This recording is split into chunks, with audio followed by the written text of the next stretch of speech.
Welcome to the Benzo Free Podcast, your home for an honest, straightforward, and personal discussion about anti-anxiety drugs, their effects, and how to deal with dependence and withdrawal. Whether you have taken benzodiazepines, Z drugs, or any other tranquilizers, know someone who has, or you just want help dealing with chronic anxiety and insomnia, this is your podcast.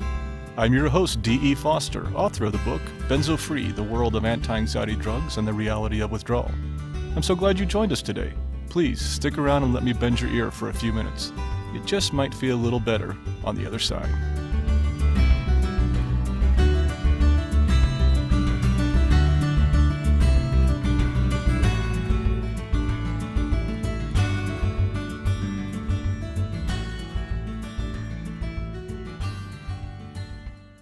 Hello there, this is D, and welcome to episode 69 of the Benzo Free Podcast. How are you doing? I hope you're doing better than me right now. I gotta tell you what happened. This is a double-header episode, so I'm recording 2 episodes at once, which always takes me extra work. And I already had of course, the interview recorded for both of them, but today I'm recording the introduction, Benzo story, and closing with a moment of peace for each one. Takes a while. And I did that, recorded for both episodes 69 and 70. And pulled it up into my audio software and found out that my little digital audio recorder was set on the wrong microphone. It was set to record the internal microphone instead of my podcast microphone, this one here, that is hooked up to it, which means it recorded very poor quality of audio, and it recorded every little thump I made on this table over here on the recording, so it was not usable. And as much as I like talking to all of you, re-recording these both episodes isn't something I was looking forward to. But, you know, it's room to do changes. I think the thing that frustrates me the most is I really liked the flow of those two, what I did. And I know I'm not going to re-record it the way it was before because I am ad-libbing both of my introductions due to our interview and everything else. I'm not scripting this, and I'm doing a little more ad lib now that we're doing video too, because I think it looks odd for me to be recording from my, reading from my sheet the whole time. But I just wanted to let you know that, I'll get into the groove here pretty soon, I promise. But just a little frustrated that happened. Sometimes I forget on this podcast. I think lately, I've been pretty positive and in a good mood, and I have been. My life is going pretty well. I'm excited about what we're doing here. I'm getting a second energy with it, which is great. Not doing as much of the delivery driving lately because it's been a little crazy lately with this, and I've been trying to get a lot out lately, but I probably will do some driving end of this week once these come out. And when I say these, it's because there were 2 parts to this episode, in case you didn't see already. So this is the conversation with Dr. Robert Valuck, and this will come out in 2 parts, as I often do. It's what I call a double header. And that means that they will be released on the same day or pretty close to it. The second one might come out tomorrow or a day later, just because I'm behind now. So I'm going to try to do the best I can, but I just want at least to get the first one out today. Other one would be out shortly. But, and where was I? There comes the brain fog again. But, what I was trying to say is that I feel sometimes I try to find a balance between when I'm talking with you, because I can sometimes think I'm too positive. Like, meaning I can't relate, or I'm not connected to you, or I'm more detached. Because I know a lot of you aren't that positive right now, that you're suffering and you're dealing with a lot. So I want to make sure that I'm not seeming disconnected from you. But I also don't want to be too down and also always emotional, because we need things to lighten us up, and we need success. I mean, some of you look to me as being, hey, this is what's coming, and last thing I want to do is show you that my life's miserable, which it's not. But I do want to make sure that I come across just as who I am. And that's the thing I love about this is, I think in a world of such superficiality, which we do that because we have all these ways of communicating now, like YouTube, like social media, and we can put our other self out there, you know, that self that we want everybody to think we are. And I don't want to do that, and I haven't been doing that with the podcast. But also, this stuff is raw, this benzo withdrawal and anxiety. It's real and it's raw, and I do hear from many of you that you enjoy me being me and the real me. And I'm trying to be that consistently, and I have from the start. When I first started the podcast, very first episode, I think I said I promised to be honest, objective, and something else. I don't remember everything, but honest and objective were two that I promised to be, and I felt I've stayed true to that. So when I have good days, I share them with you. When I have bad days, I share them with you. I'm just going to be who I am, and I'm going to share you my flaws and my screw-ups, my warts and all. I said that several times in the podcast, but this is me, warts and all. And I think that's what works. And so I keep doing that. But I guess what I'm trying to say is, even though I've been feeling better lately and doing better, I don't want you to think I'm detached, because I totally feel the connection with each of you, especially those of you who are in acute withdrawal and going through significant suffering and difficulties in your lives. You write to me, you tell me about it, and those emails and comments still make the same effect, the same difference, still affect me as much as they always did. And I still struggle too. I still have down days. I just have more up days than down, and that's a real good thing. As I ramble on, what I'm trying to say is that I don't know how else to do this, but then just to be me, to talk about my experiences, to talk about my flaws, talk about your experiences, and share your struggles. Because I think if anything in this world that's missing right now, it's people being real. And I don't mean just, tolerating people of different faiths and beliefs and genders and sexual preferences and color. I mean, all that, absolutely. But I mean not being afraid to show all of you the other side, the dark side, the side you're not proud of, the mistakes, the screw-ups. I just don't worry about that much. And so for me, it's just kind of natural to come on and say, hey, this is me, and I screw up, and I have problems, and I had to re-record the entire podcast because I forgot to push one switch. But I think it connects. And as I ramble on, which I do, it's just who I am. I like to talk, as you can tell. But most of all, I like communicating with you. And so re-recording this isn't that bad, because it's nice to be able to do that. Today's format will include our introduction, which is me rambling on right now, which you just heard, the Benzo story, our feature, and our moment of peace. Don't forget that since this is a podcast, I'm reading a little more from script than I do on some of our videos. It's just the style I do it here because I have things written down. So I'll be looking down part of the time. It's just what I do. Our feature today is our conversation with Dr. Robert Valuck. He's a pharmacologist here in Colorado, in the state I live in. But he's worked on several different consortiums and coalitions to help prevent drug abuse. Abuse. And he works with benzodiazepines. And we have a wonderful conversation. I split it into 2 podcast episodes, as I often do, with a double header. And I think you're going to enjoy this one, so please stick around for that one. Let's cover the administrative stuff real quick. Before we move on, don't forget I need your help. Always do. Need feedback of any kind. You can provide feedback in 4 ways. 1, YouTube channel, you comment on that. That's probably the best, because the more comments, along with the more subscriptions and likes and stuff, the more attention it gets and the more people find us.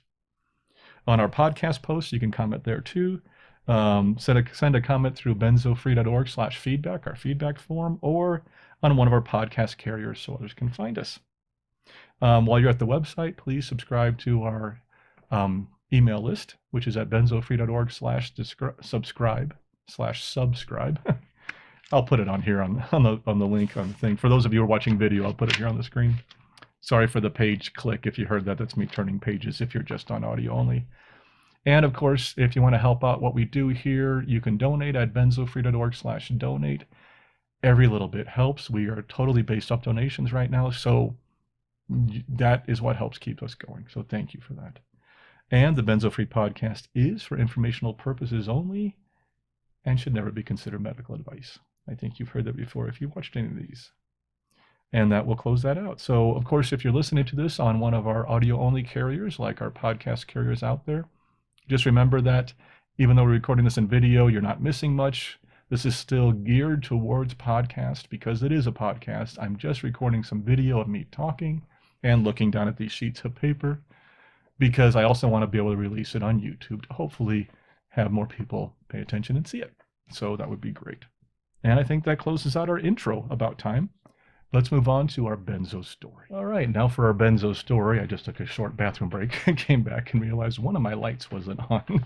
So I just turned that on. So if you're watching the video and you see that I look a little different, that's because I just turned on one of the lights that I forgot to turn on. This is what happens when you're trying to put out 2 podcasts in one day and you have to re-record both. But we're getting there. You got to laugh at this stuff, don't you? Got a great story today. This is an audio story, and I don't get many of those, but love it when I do. I love all the stories that come in, I really do. But the audio stories are really special because we get to hear the story in your voice. And it's kind of nice. It's kind of nice to share that and to hear you sharing your other story. Please, if you'd like to submit your story, I'd love to hear it. If you'd like to submit an audio story, would love to hear that. It's real simple. You can just record it on your phone. You can record it on recording equipment if you have it, and send a file in to me. It doesn't have to be perfect. It doesn't have to be really high quality. As you can see from today's interview, it's not the best quality because it's a Zoom call, so we'll share it. It's mostly important to be you and to be raw and be who you are, just like I'm doing here. Just be yourself. Tell me your struggles and what's going on. And you can keep sending them in to me written too. I love sharing those in the podcast also. Anyway, this one's from Ray in the San Francisco area, California. And Ray sent this one back to me in June of this year, but because of the hiatus and everything happening, I was backlogged a little bit and getting to some of the stories. The quality of Ray's recording is exceptional, which is really nice. Ray is an actor, director, and a podcaster, and it shows. It shows in his recording and in his vocal presentation and his talent. So thank you, Ray. Really nice recording, and it's great to have that one. I'll put a link to his podcast in our show notes, so you can go check that out if you'd like to. But I just want to thank Ray for sharing his story here, and I don't think I have more to say before we start. Without further ado, here's Ray. Hi, Dee. My name is Ray, and I'm from the San Francisco Bay Area in California. I started taking Klonopin somewhere between 15 and 18 years ago. I'm not sure when, because at the time I thought of it as such a non-event. What I do remember is that my psychiatrist prescribed the Klonopin to me, and if memory serves me right, he said something to the effect, "I just think it's a good idea, it's very mild, and it will help you, trust me." And at the time, I knew nothing about benzos. So I took it as instructed. He told me, keep taking it month after month, year after year. After a couple of years, the 1 milligram that he prescribed me became 1.5 milligrams as I reached tolerance, although I didn't know what tolerance was at the time. So I just kept taking it. When I began my taper about 4 years ago, I initially tapered off of 0.5 milligram, and that was easy for me for some reason. It only did take a few weeks. Then I had to stop because I had a head injury that I incurred in a martial arts session, and then I had a couple more head injuries, and I had to wait about 1.5 years. I finally started over with the final milligram, and that's when my life became a series of various stages of hell, as it has for many of us, but I was determined not to let it get me down, and I tried to continue my life as an actor and a director. I struggled through many rehearsals and performances, often having to meditate and do yoga, breathing for 2 to 3 hours each day, just to help me make it through the sessions without totally losing it. My doctor at the time was a psychiatrist who really knew nothing about getting people off of benzos. The first taper schedule she gave me was a typical 6-week thing, and that nearly drove me out of my mind. So I had to stop and reinstate and wait a couple months and then start again. But then I was going so slowly, it was going to take me about 6 years to finish, and that was not going to be okay. So I finally found another doctor after 2 years of tapering who specialized in addiction and dependence. And I'm so glad for it. He switched me over to Valium as described in the Ashton manual. And 6 months later, I am now off of benzos completely. My last dose was yesterday. And I am kind of in shock. I didn't know how I would feel when I got to this day. I was never even sure I would get to this day. And I'm done. Thank you, Dee, for all you have done and are doing for the benzo community. I, for one, appreciate it a lot, and I'm sure there are many, many people out there who do as well. Thanks so much. Take care. Oh, thanks, Ray. Thanks for sharing your story. Klonopin. That's a fun one, isn't it? I'm glad you found a doctor to switch over to Valium, substitution taper. I kind of thought that might have been good for me. I didn't do it. I think I didn't want to add another drug. I was freaked out about already having this drug in my system of clonazepam, and I didn't want to add another one.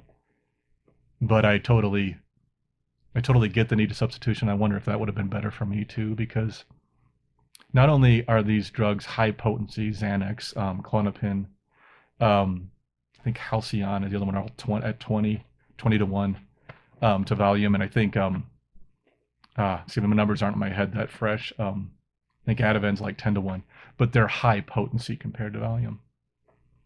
And that also means it's hard to cut down your dosage. That's why so many people do liquid titration or microtapering, because it's hard to get those pills to come down. I didn't do that. I just cut down and finally got to a 1/4 milligram and jumped from there. And that's also probably why my acute was so strong. Might have been one of the factors. But thank you, Ray. Thanks so much for sharing and for recording your story and just be willing to share it on the podcast. I really appreciate it. And you take care, and please touch base and let me know how you're doing. I'm curious how things are going right now. And that brings us to our feature. Let's move on to the feature, because this is an exciting one, and I don't want to take too much long with the prep because we have a long feature to cover. Our feature today is a conversation with Dr. Robert Valuck. He's a pharmacologist. In case you didn't know, because I didn't know completely, I knew it had something to do with pharmacy and medicine. I wasn't sure. Looked it up, and it's a branch of medicine concerned with the uses, effects, and modes of actions of drugs. That's the guy we should be talking to, because this is a person who studies drugs and their effects on the body. That's what he does. And he's had work with opioids for a long time, and now he's working with benzodiazepines too. A lot of experience leading up some consortiums and coalitions, and professor at college. We'll get into that here in just a second, but great background and great information. The conversation flowed wonderfully. I really enjoyed it. Let me tell you a little bit about Dr. Valuck, our guest today. Robert Valuck is a professor in the Department of Clinical Pharmacy. I'm sorry, I'm going to do that again. And since I'm just running this straight, I'm going to take my flubs and keep going. Robert J. Valuck is a professor in the Departments of Clinical Pharmacy, Epidemiology, and Family Medicine at the University of Colorado Schools of Pharmacy, Public Health, and Medicine at the Anschutz Medical Campus in Aurora, Colorado.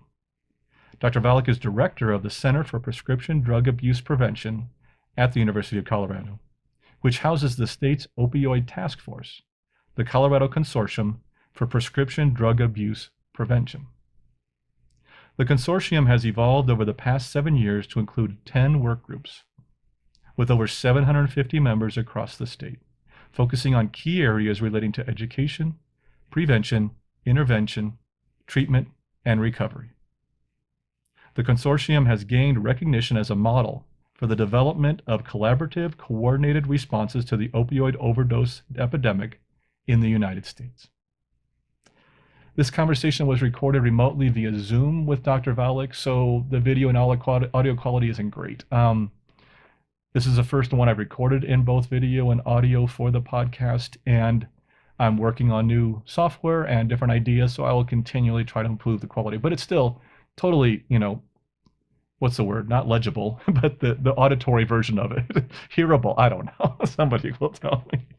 Um, and if you're listening to the podcast audio only of this, no worries. There's no slides, there's no presentation, there's no graphs here. It's just two people talking on screen. So you're not missing anything. Just to let you know. And I don't think I'm going to say more. Let's jump into the interview and let's meet Dr. Robert Valuck. All right. Well, today I'm here with Dr. Robert Valuck, and rather than me give you more information on him like we just did on the bio in the intro, I'm going to let him tell us a little bit about himself and his background. Welcome to the show, Rob. Thanks, Steve. Really appreciate it. Happy to be here.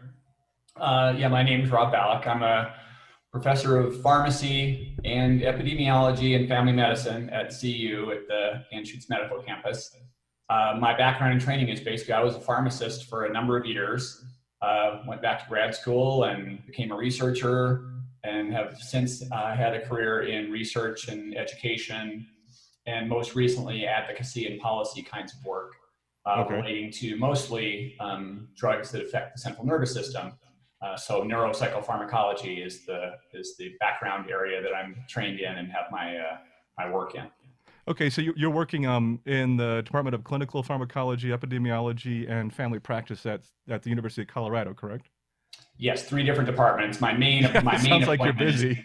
is in clinical pharmacy, but I've got these joint appointments where we collaborate and Okay. sort of give us a joint. I'm not really in that department, but I'm considered sort of an affiliate because I collaborate a lot with them, and I've done that around campus, and I think it just means I'm old. Oh, that's great. That's great. So what got you into going from being a pharmacist into wanting to get the more advanced degree and go further into pharmacology? Yeah, I was just always interested, even from pharmacy school back in the day. I was fully intending to go to medical school and have a career in medicine, and thought pharmacy would be really good training for that. But as time kind of passed, I was very interested in the pharmacology of things, and just made a decision at one point to diverge and not go down the pathway of clinical medicine, but go over to pharmacology and take a deeper dive on pharmacology. And I've kind of been at that ever since. Oh, that's exciting. One of the things that actually brought you to my attention and got us starting to work together on some things was the Colorado Consortium for Prescription Drug Abuse and Prevention. Tell me a little bit about that and what your role is in with that and how that got started.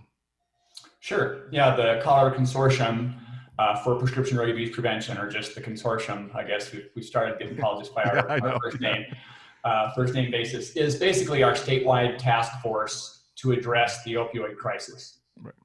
It started as a very small task force of people, actually, by a woman who was a nurse. She started this in 1986. Oh, wow. Noticing that even back then, there were issues that were starting to pop up with people perhaps becoming tolerant or dependent or addicted, or there's things like doctor shopping or pharmacy shopping or an illicit market for opioids. And those things were showing up 30, 35 years ago. Okay. And she had the foresight to kind of try to get people together and start educating each other, whether that's patients or doctor to doctor or other health professionals, and start doing that work. And I was in pharmacy school, my senior year of pharmacy school, the year that woman came by and asked for volunteers to serve on this little task force. And I shot my hand up for, better or worse. That started me down this path was in 1986 of trying to see what we could do about it. And after I got my training and came back to CU, I called her up again and sort of volunteered to be in this organization that was still working, and volunteered for things and started doing talks and provider education and patient events and health fairs, and eventually became a member of the board of that organization, then the secretary and the vice president and the president of the board. I think anybody's there long enough, you keep moving over one seat is the model, right? And so I ended up being the head of that organization. And right about the time I was president of that task force, the governor here at the time, Governor Hickenlooper, was looking at the opioid crisis in 2012 and thinking we ought to probably do something to respond to it. And so we participated as one of many organizations that participated in some statewide strategic planning around the opioid crisis and created a statewide plan. And then in May of 2013, the governor asked me if our organization, the consortium, would implement and try to coordinate the activities associated with that strategic plan. And so that's what he basically, it's one of those offers you can't refuse, right? When the governor asks you to do something. I thought it was kind of unwise that I say no. So I said, sure, I'll try this, even though I had no training at leading a statewide coalition, or I had no carrots to offer people like money. I had no sticks to offer people like, if you don't do it, I can compel you to do it, or have some sort of consequence. So I had no carrots, no sticks, no nothing. And I just said, sure, I'll try. And we've been staying together since the strategic planning groups of 2012. We've stayed together over this whole time. And we have several different working groups that deal with different things like provider education or public awareness or safe disposal or harm reduction or treatment. Yeah, that actually leads right into my next question. Is it's a twofold. One is what do you consider the state of the opioid situation in, of course, in Colorado and in the nation? And what are the different work groups? What areas are you working in to help change things? Yeah, no, good question. And unfortunately, the opioid crisis, we've made a lot of progress in certain areas. We've done a lot to help doctors learn about the risks of opioids and prescribe fewer of them. Now there's about 30% fewer opioids prescribed than there were 7 years ago. And that's a good thing. Right. So there's fewer people being exposed to them. Probably still too many, but we think we're going in the right direction with that. Public awareness is much higher now. You talk to people 5 or 6 years ago and people did not understand there was a crisis at all. Now it's virtually in the news all the time. We've done a lot of work working with news outlets and public awareness campaigns to kind of raise awareness of it. But still, so we've made progress and we've expanded treatment a lot. 7 years ago in Colorado, there was what we called about an 85% treatment gap, meaning 85% of people who have an opioid use disorder and need treatment can't get it. Oh, wow. And so that's really, a huge gap in treatment. If it was that way for oncology or hypertension or whatever, people would be marching on the Capitol and, nobody would get to leave until we figured out how to get people cancer treatment. But with addictions, it's so much more stigmatized that it's very difficult for people to seek treatment, to talk about it. Providers don't want to talk about it. And we've been fighting this stigma and trying to educate for a long time and making progress. And now our untreated fraction, this treatment gap, is down to about 65%, which still is a lot, but it's better than most states now. We were average then, and now we're in the top 5 or 10 states around the country in terms of improving access to treatment. Oh, that's great. Which is a lot of progress, but we still have a lot of work to do. And we're seeing this thing kind of with COVID now exacerbating people's anxiety and stress and social isolation, and all of those things are the enemy of use disorder prevention. So those things, and we're seeing the early signs of people having more of those, more stress, more consumption of anti-anxiety drugs like benzodiazepines, which I know we'll talk about. Which is the perfect transition there. It really is. You planned that, didn't you? 34% increase in benzodiazepine prescribing in the last 6 months. And it's really frightening because, as you well know, these drugs are not without risk, quite to the contrary. And we have a lot of work to do to try to raise awareness. And our mission, is to continue to keep the focus on opioids. That's not inappropriate. Right. But to expand the focus to other kinds of medications that we think are potentially very seriously safety concerns for patients, like stimulants and benzodiazepines. Okay, so and that's a perfect transition. One of the things, just our little history is where we first connected was, I think, back in December of last year, 2019. There was the issues meeting on benzodiazepines with Jill Hunsucker-Ryan and with the Colorado Department of Public Health and Environment. And that was the first time I think I had met you directly.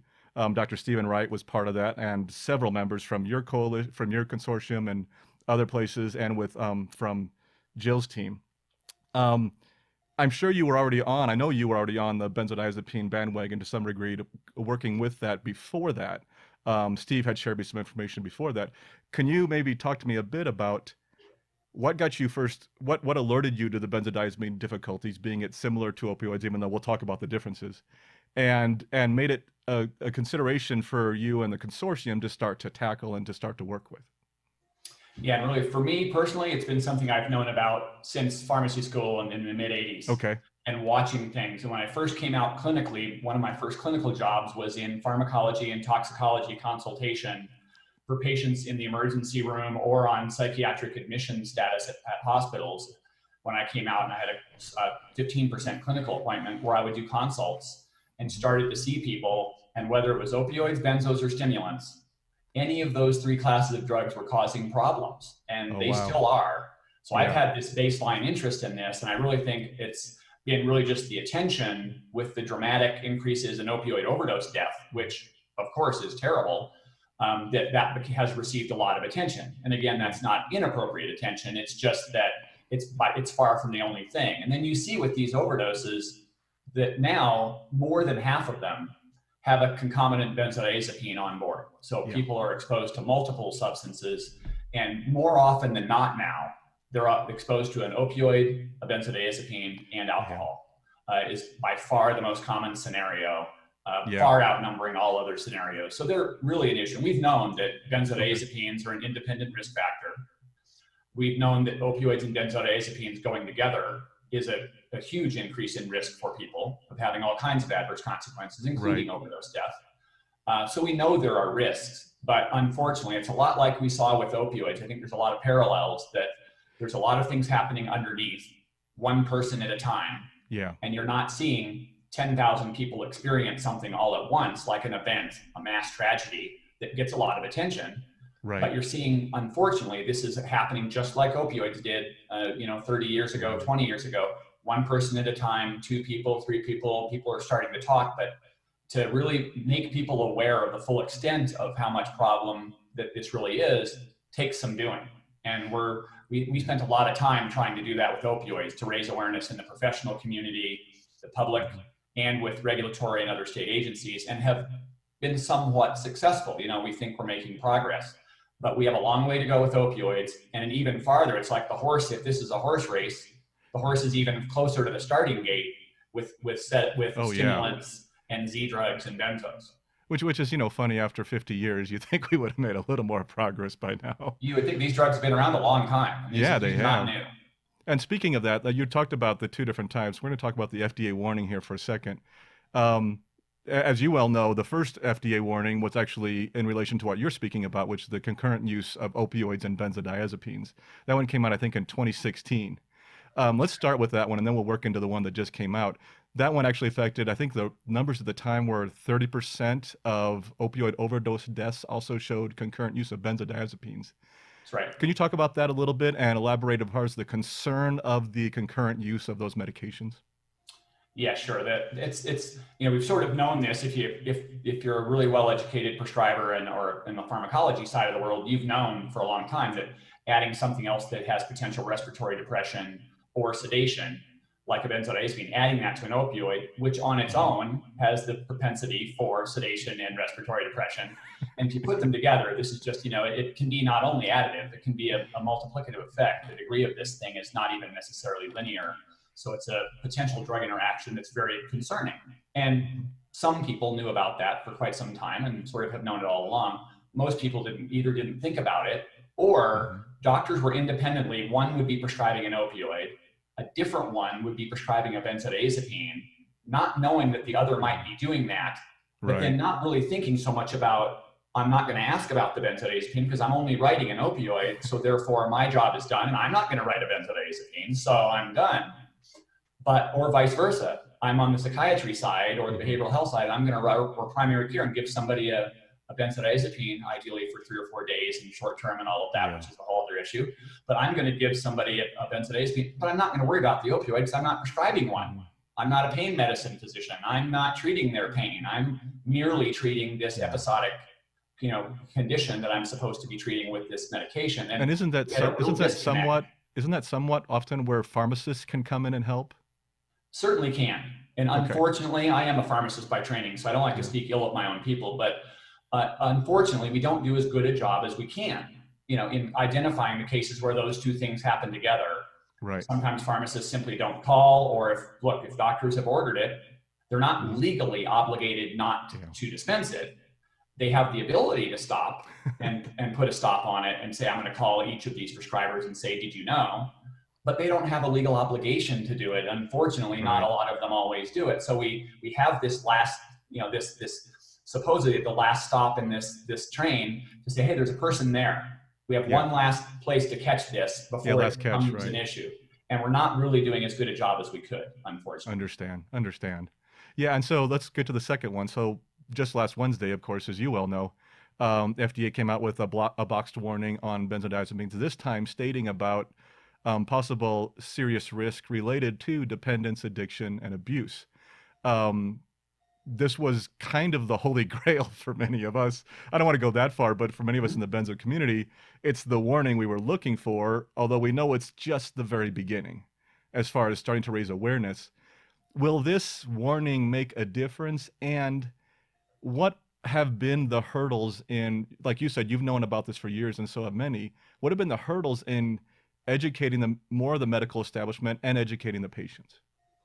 Yeah, it's a very challenging thing. It really is. I think you're right. This is this is an appropriate warning. Probably is a long time coming. If you ask, most people in this community would agree with that, and I would agree just on pharmacologic grounds alone. It's a long time coming. We should have these on virtually all controlled substances of all kinds: opioids, benzodiazepines, stimulants, anabolic steroids, anything that's a controlled substance.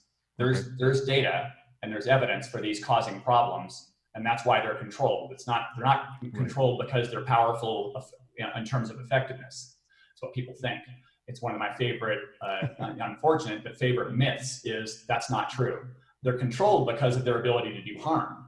And the more severe restrictions, because they've shown the proclivity to have more harm. So there's this new warning, and the black box warning is, it is about tolerance, dependence, addiction, potential abuse, but also withdrawal symptoms and the need to do appropriate and non-rapid tapering and to appropriately taper people, which is, again, it's another conversation, but to do these things and to make doctors aware of it. The good news is once something gets into a black box, there's a lot of evidence, and I've spent years studying this with antidepressants and other classes of drugs, that once something gets put into a black box, doctors do listen.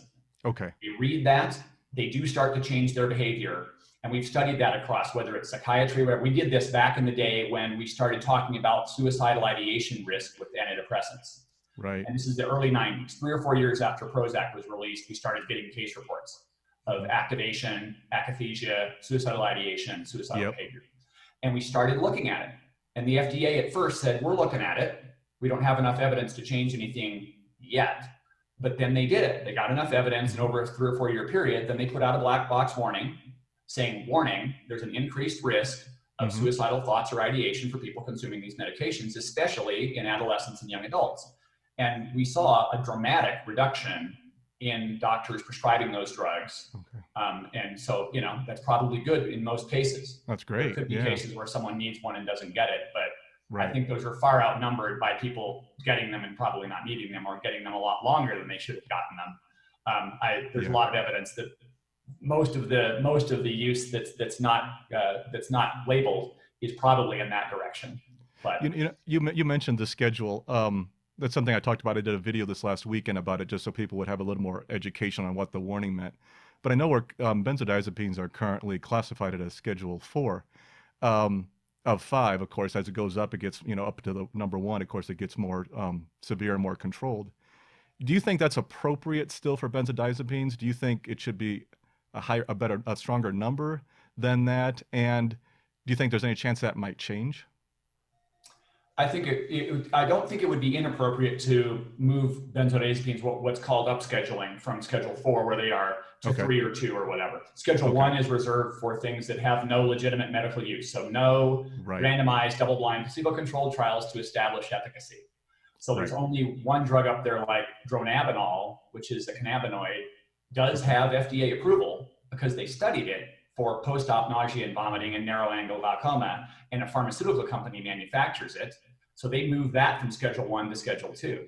But all other cannabis products are Schedule 1, not necessarily because of state issue, states and their decisions to do with it, but federally, there's just no clinical trials giving them an established medical use. So they can't move them based on the Controlled Substances Act in 1973. That's where they have to put that. Benzodiazepines are in Schedule 4. You could make an argument that they should be Schedule 3. Materially, it doesn't change much in terms of what doctors can do. if a drug is Schedule 3 or 4. Okay. It changes when they move to Schedule 2 from 3. And in Schedule 2, there's no refills allowed. There's more quantity restrictions. There's things like that that kick in at Schedule 2. And then Schedule 1, there's no legitimate medical use. You're not supposed to prescribe those things at all at the federal level. Okay. So there's a good argument that you could move Yeah. benzos up to Schedule 3 based on the harms that we see. Okay. DEA makes that decision, which unfortunately is a different decision from FDA. They make their labeling decisions about the efficacy and safety of the product. DEA makes their decisions about the abuse, addiction, diversion, and overdose death potential of a product. Okay. So it's different criteria, and then they can schedule those independently of what FDA does. So DEA and FDA do not work hand in hand on those. They can refer to each other's information, and they like to hear from each other, like, what do you think? But they make their own decisions about, on the DEA, what to put on what schedule. And the FDA says, are we going to FDA approve this or not?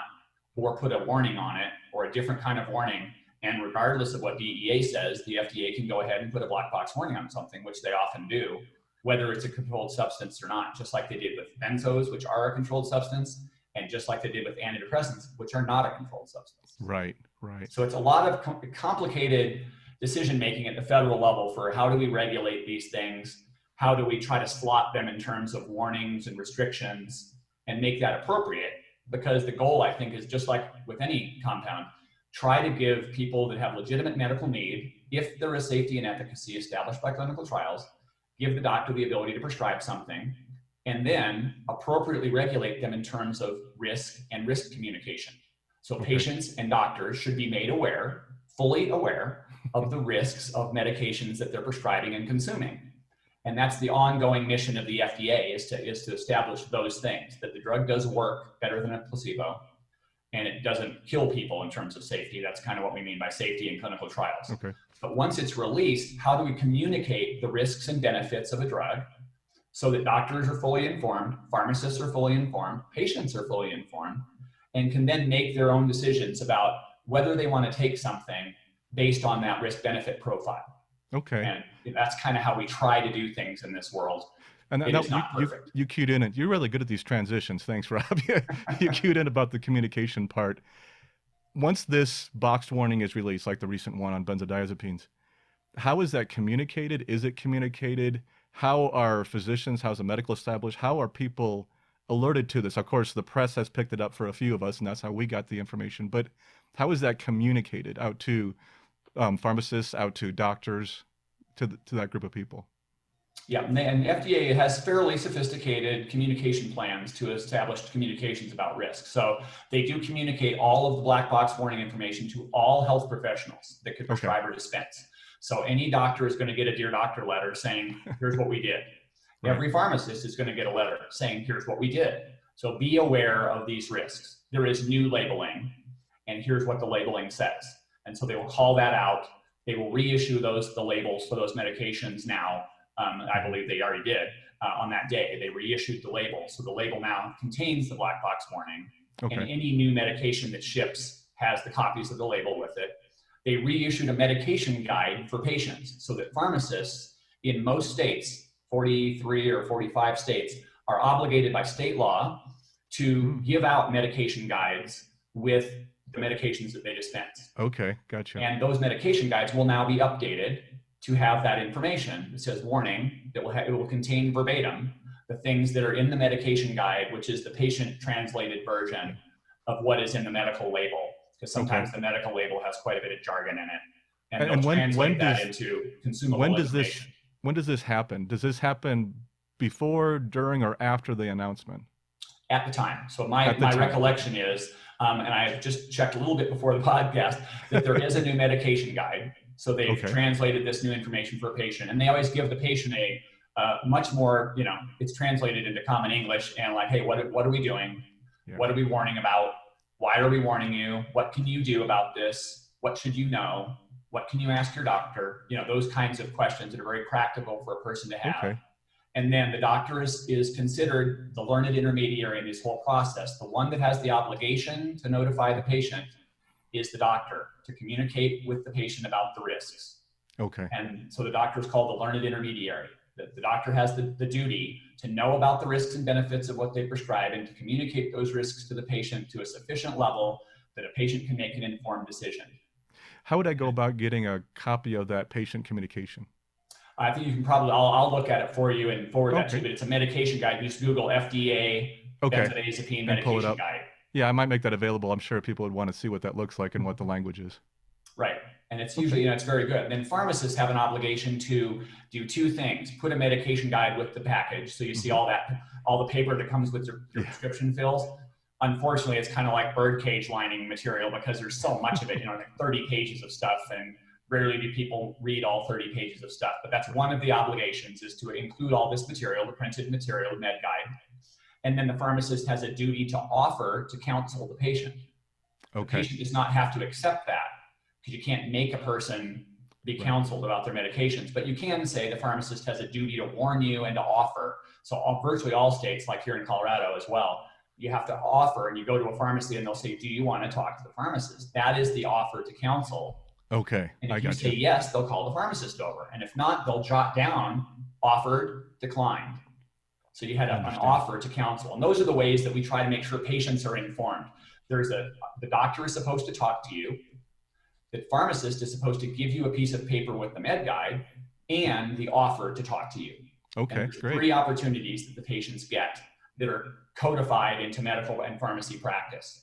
Beyond that, it's a lot of media attention, and you'll hear about it, and same kinds of things. But there's 3 things that happen in practice for drug risk to be supposed to be communicated to patients. It doesn't always happen like it should, unfortunately. Right. You had hinted at earlier with this warning, one of the key things that I was surprised. I mean, I was surprised the warning came out. I don't know if in your industry you saw it coming, is it a surprise? No, I knew they were working on it because I subscribe to a listserv at FDA of the things that they're looking at in terms of risk. And it's for sort of the adverse event nerds like me. We call ourselves pharmacoepidemiologists. And so we're studying all kinds of potential adverse effects to see if it really is a drug-related thing.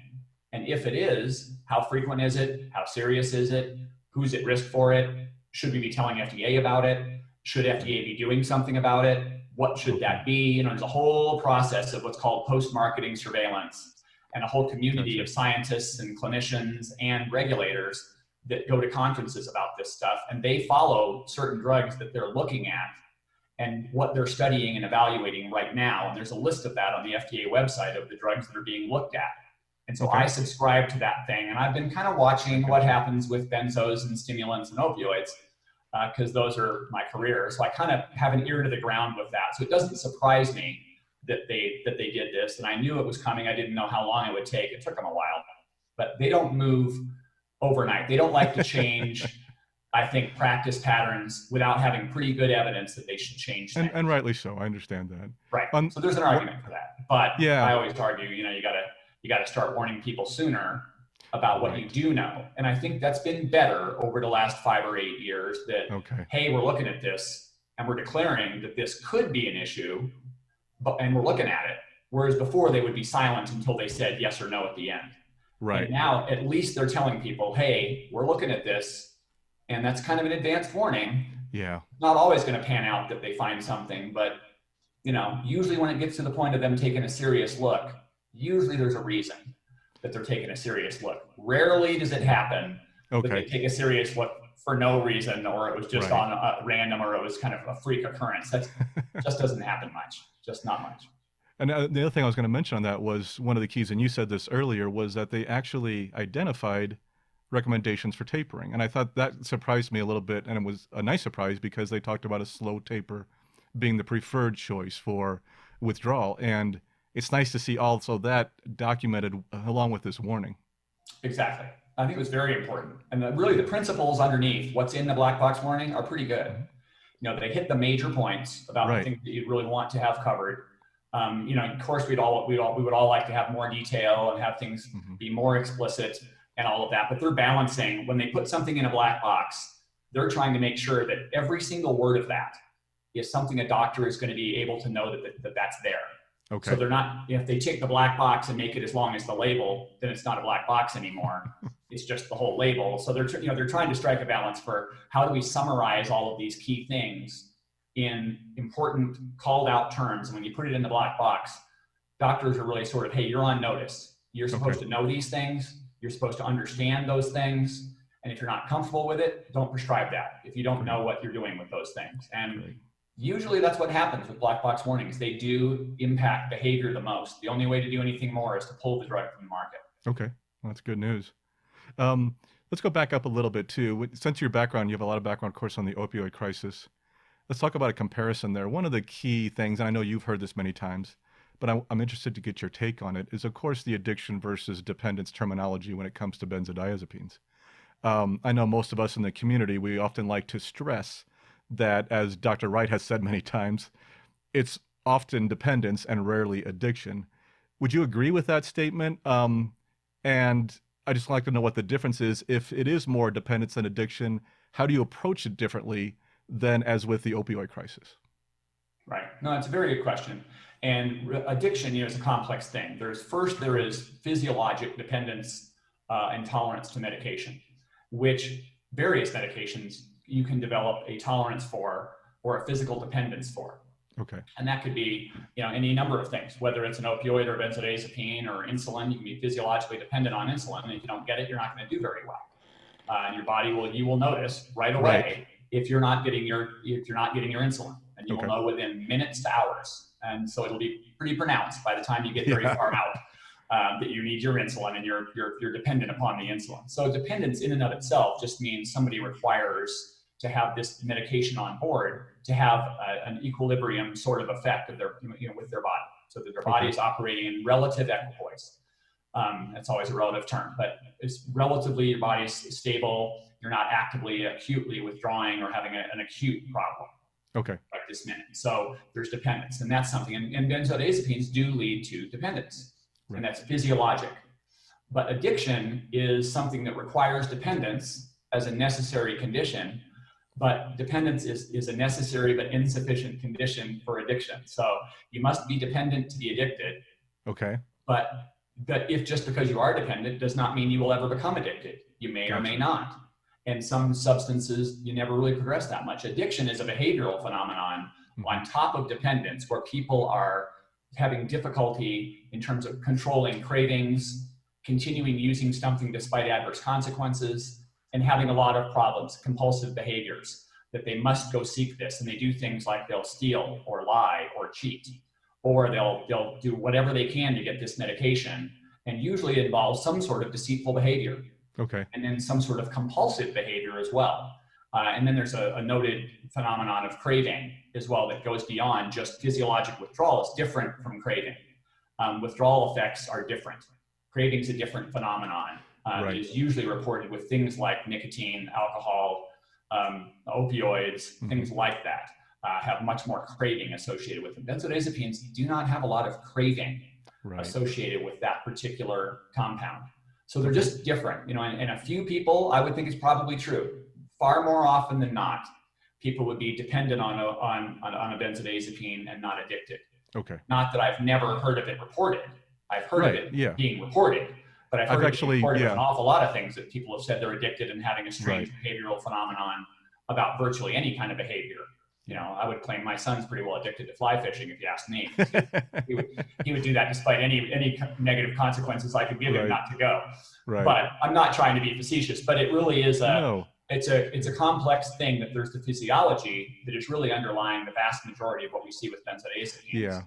Then there's this behavioral phenomenon that gets added on for certain things. Mostly it's like with alcohol or opioids, where you see this craving, continued use to cravings, compulsion, continued use despite adverse consequences, sort of the 3 C's.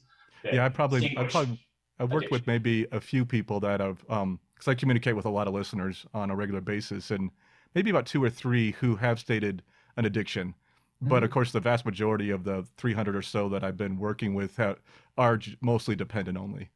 And I would think that's probably about right. And I'm not aware of any really good large-scale studies of that phenomenon, because I don't think people are aware enough. I think the thing is, we're just, again, this horse is back just barely out of the starting gate on raising awareness of this thing. We've been studying opioids for 35 years now, when we started to realize there was a problem. I was having these conversations with that woman I talked about, this nurse named Jody.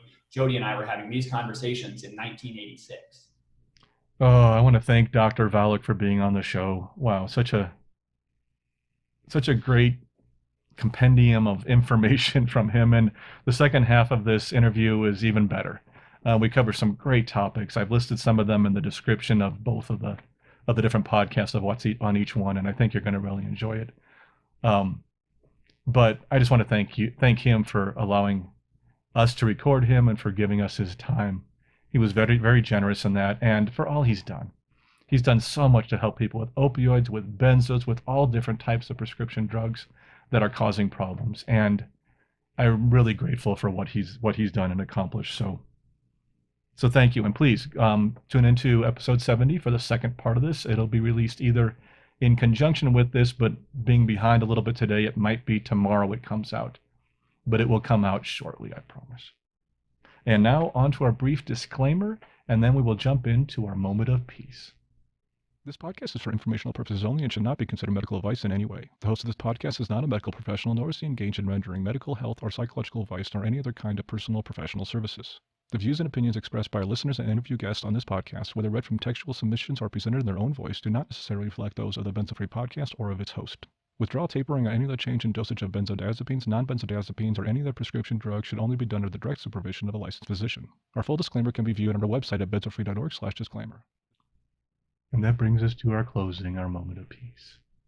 It's just 1 minute, and it's an opportunity to quiet your mind a bit before you return to the chaos of the real world. Please remember that you should only do this if you are in a safe place where you can close your eyes, relax, and let the world pass by without you for a minute. Today's meditation is going to be a listening meditation. I love this one, and I come back to it now and again. There's no mantra here. Nothing really to focus on like that. Instead, it's just to pay attention to the sounds around you in your environment. Whether they be a 5-lane highway outside your window or a mountain stream next to the hiking trail. It doesn't really matter. Just listen to the sounds, notice them, and as they pass, let them pass. And then notice the next one. No judgment. These sounds aren't good, they're not bad. In fact, you don't even need to label them or identify them. Just notice the sound, notice their texture. And then notice the next one. If your mind wanders, just gently bring it back to the sound around you. Let's get started.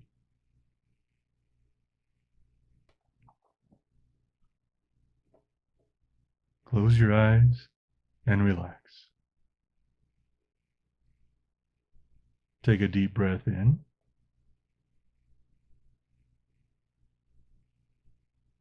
Hold it for a second.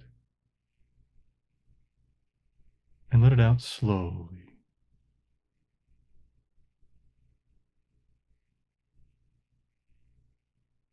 Let's do that again. Take a deep breath in.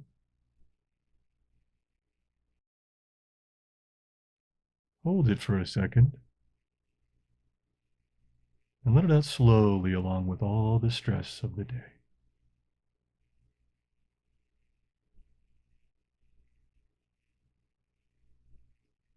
One more time. Take a deep breath in. Hold it for a second.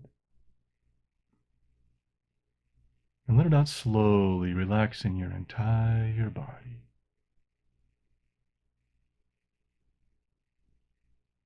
Now just breathe slowly and naturally.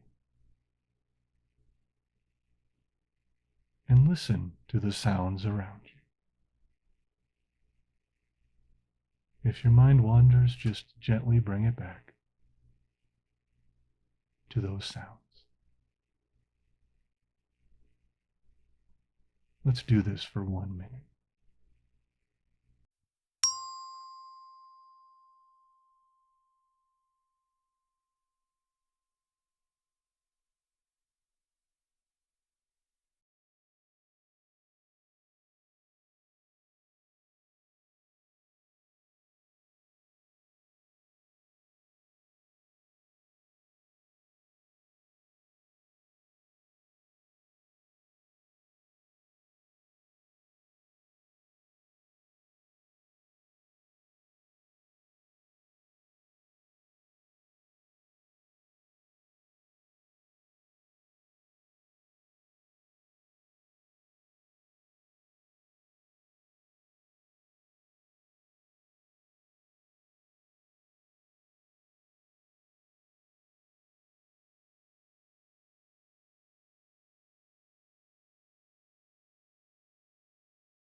Our next episode is episode 70, and it was released in conjunction with this one or the day after. It is part 2 of our conversation with Dr. Valuck. Please, let us know how we did. I really want to hear from you. Keep calm, taper slowly, and take care of yourself. I'll see you next time.